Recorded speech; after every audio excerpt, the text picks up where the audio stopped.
খেসারি শাক ভাজা করবো। খেসারি শাকগুলো ধুয়ে বেছে রেখেছি, কেটে নেবো এবার। শাক ভাজবো, দুটো শুকনো লঙ্কা দিলাম, তেলে করলাম শাক ভাজা। সর্ষের তেলে ভালো লাগে।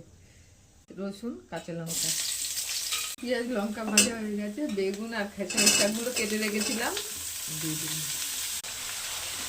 লবণ দিয়ে দিলাম,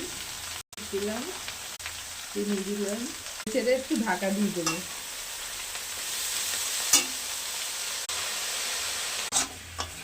আর একটু হবে, প্রায় হয়ে গেছে। আর একটুখানি টানাবো, তাহলে হয়ে যাবে। আমি বেগুন দিয়ে করেছি, আপনারা যদি বেগুন না খান দেবেন না বেগুন।